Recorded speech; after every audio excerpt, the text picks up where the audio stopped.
Hello students, I am Ajay Karmarkar. Before starting video, I would like to tell you something. Please sit with copy pen.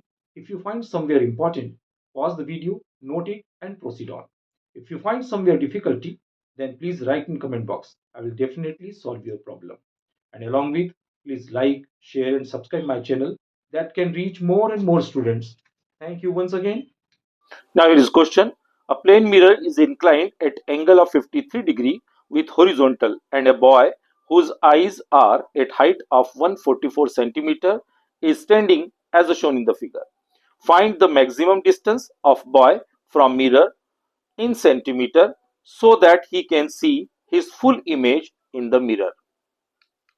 Let's see what the question says. यहाँ पर हम देखते हैं कि एक plane mirror जो ground से 53° angle बनाता है, ओके, और एक मेन जिसकी हाइट 144 सेंटीमीटर है, इसको अपनी फुल इमेज देखना है, तो कहां खड़ा रहना होगा, यानी कि हमें ये एक्स फाइंड आउट करना है। ओके, देखिए फुल इमेज ऑब्जर्वर कहां होता है, ऑब्जर्वर हमारी आंखें होती है, ओके, यानी कि इसको अपनी फुल इमेज, पैरों की इमेज आंखों तक दिखना चाहिए, ये कंसेप्ट है। तो यहां पर ये रे आपकी इंसिडेंट है और ये आपकी रिफ्लेक्शन है। बीच में कहीं हम लोग नॉर्मल बना लेते हैं, ये नॉर्मल बन जाएगा, नॉर्मल नॉर्मल यहां कहीं होगा, ओके, यहां से नॉर्मल, अगर ये थीटा है तो ये भी थीटा होगा। Angle of incidence equal to angle of reflection. अब ये थीटा कितना है इसको हम कैलकुलेट करते हैं। तो सबसे पहले ग्राउंड से हम एक नॉर्मल बना लेते हैं, तो ये 53 है, ये एंगल कॉम्प्लीमेंट्री हो जाएगा, ये कितना हो जाएगा 90 माइनस 53, तो ये हो जाएगा 37, तो ये 37 हुआ, ओके, ये 37 हुआ और ये आपको पता है 90° है, तो फिर ये कॉम्प्लीमेंट्री एंगल होगा, यहाँ वाला, ये वाला कॉम्प्लीमेंट्री होगा, तो ये 53 हो जाएगा, और ये 53 हुआ तो ये कितना हो जाएगा 37 हो जाएगा, ओके।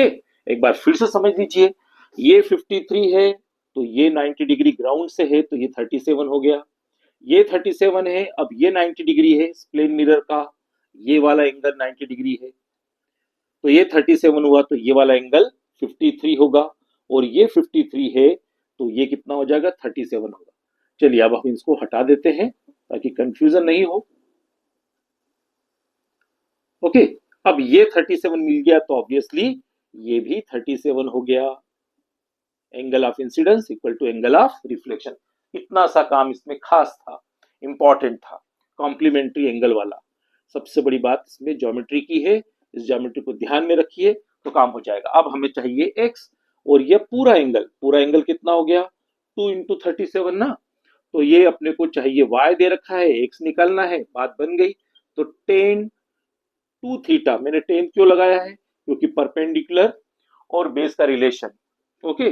तो परपेंडिकुलर कितना है, परपेंडिकुलर है 144 और आपका बेस है x, और 10 237, राइट, 144 बाय x।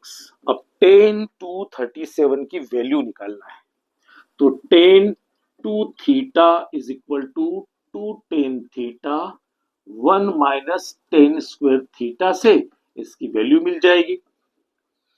तो कितना हो जाएगा 10 237, साइन 37 होता है 3/5, कॉस 37 होता है 4/5, मीन्स 10 हो गया आपका 10 37 हो गया आपका 3/4, ओके। तो 2 इंटू 3/4 1 माइनस 3/4 होल स्क्वायर, तो ये कितना हो जाएगा 2 1 जा 2 2 2 जा 4, 3/2 न्यूमरेटर, 1 माइनस 9/16, तो ये कितना हो गया 16 minus 9 and 16 reaches to the numerator,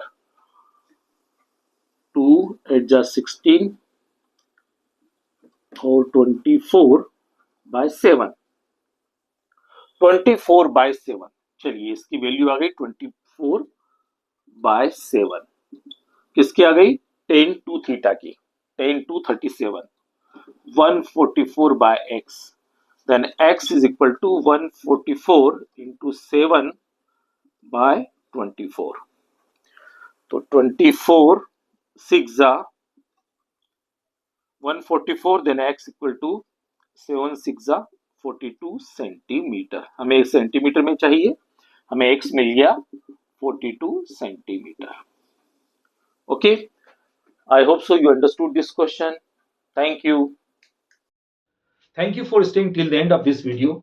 Definitely, when you will become success, whole contribution goes to your hard work. But if my videos, my lectures, my questions will help in your success, I will consider myself lucky.